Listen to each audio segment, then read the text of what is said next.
monopolistically competitive firms, or in case of a monopoly, when will they give the lowest price and when will they charge the highest price? They will charge the highest price when the elasticity of demand is the lowest. Right, very good. And lowest price is when elasticity of demand is the highest. The example I gave you, which resonates, is if you wanted to fly from LAX to New York tomorrow, you will be paying a very high fare. But if you fly 2 weeks from tomorrow, your fare for the same airplane, for the same seat, probably will be 65% of how much you will be paying tomorrow, right? And there are many examples of price discrimination. A fine line.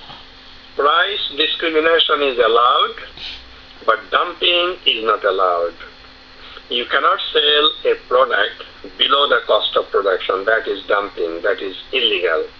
Okay? And now we come to the question of oligopoly, and there Jessica Penny had a question about Hirshman-Hurfindal index. Okay? So let's talk about oligopoly. Oligopoly is a very important form of market only because 80% of what consumers spend today is spent in oligopolistic market. These are big ticket items. These are items like an automobile. These are items like appliances. These are items like a big color TV. Okay? And of course, if you live in an apartment, most of the apartments are also owned by big real estate giants. Okay? So, the number one thing about oligopoly is the kinked demand curve. Okay, this is the kinked demand curve. It's like this. Kinked demand curve. You should go to your book and find out as much as you can what about the kinked demand curve. Why is it kinked and what are some of the implications of the kink in the demand curve? The implication of kink in the demand curve is that price settles at the kink. And whatever quantity is determined at the kink, let's call it Q star, is actually shared, is actually distributed to all the members of the cartel. Another name for oligopoly is cartel, like OPEC is a cartel, right? And there are other cartels in the industry also. So there's a price leadership and price followership in the oligopoly. And when you talk of price leadership, then the producer who has the lowest cost of production will assume the role of a price leader. Okay?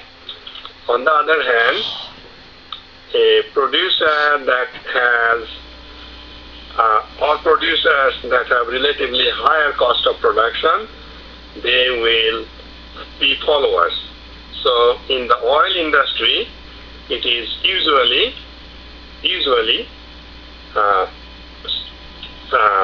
Saudi Arabia, which is the leader, and the rest of the producers are the followers. Okay? All right, now, when you talk about oligopoly, we talk about mergers. That's a significant issue in oligopoly. M&A, mergers and acquisitions, right? And we know that there are three types of mergers. Vertical mergers, horizontal mergers, and conglomerate mergers.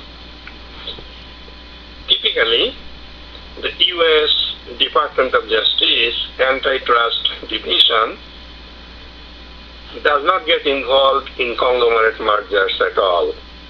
They don't even worry about it because it does not have any impact on the consumer's spending or on the price. Merger of Exxon, for example, with a clothing giant, or Exxon merging with fruit packers, extreme example, has nothing to do with price fixing. Vertical mergers like this, mergers of various stages of production, right? That's vertical, and vertical is a definition, is defined as various stages of production.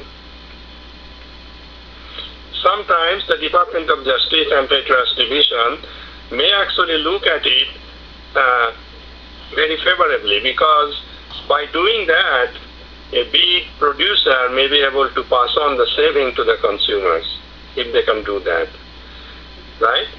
But the one that they control is horizontal merger.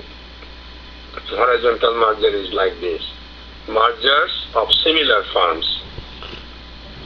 There are 1, 2, 3, 4, 5, 6, 7 firms, and these two might merge. And after they merge, the question is, will their market share be 50%, approximately 50% or less? If it is 50%, it is not permitted. And that's when the Hirschman-Herfindahl index will come into play. I probably will not go into any kind of numbers game, but you need to understand the definition of Herfindahl index. How is it defined? Sum of the squares of the market share. And what's the rule of thumb?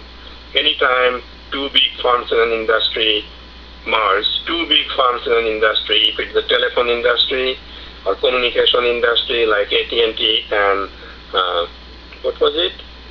T-Mobile, right? That was not allowed because the Department of Justice thought that it could lead to monopolization of AT&T of the cellular phones. Okay? So it was not allowed. So that's the rule of thumb, is whether it will lead to any kind of monopolization. Now we also talked about some of the antitrust legislation. And what are some of those? The oldest one is Sherman, right? And then the next one is Clayton. And then we have Fatman-Robinson, Kefauver. So those are the four that you should review in your book. Just which one deals with what? Sherman deals with what? Fatman-Robinson deals with what? Clayton deals with what? And then I think last time I taught this class, I had some excellent papers by some students who analyzed the antitrust legislation. Okay? And it's positive economics. I don't have any bias whether, someone comes to the conclusion that it does not help the industry or the economy, or someone comes to the conclusion that it is essential, as long as you can justify that. And, that's what it is. And then, of course, we dealt with the topics today, and that's basically all there is in this course. Any question now? We're almost at the point where we have exhausted our time, but if you have a question, I will be here. And let me tell you, the test will be 4 hours, right? If that helps you, I'll give you a 4-hour test. But do not try to open your book and answer the question. You won't do well. Okay? I may give you more than 5 short essay questions. That's how you will be helped. Short essay questions is where I can be a little bit lenient in grading, but multiple choice is multiple choice. Okay? All right. Any question? Anybody has any question? How is the paper coming along? I hope that you guys do a very good job on the course paper. I'm looking forward to reading them. Typically, I spend my Sunday from dawn to dusk reading papers and commenting on them. That's very it's a pleasant activity for me. I like to read, and there you can. The test will open tomorrow at midnight. This class is over, Vanessa. Unfortunately, if you want to stay on, you could, but I will not be here. Yeah, it's 8 pages, but and the paper is due. I made it Sunday noon, because I will start reading it right at noon. But some of you will send it earlier, if you can send it earlier.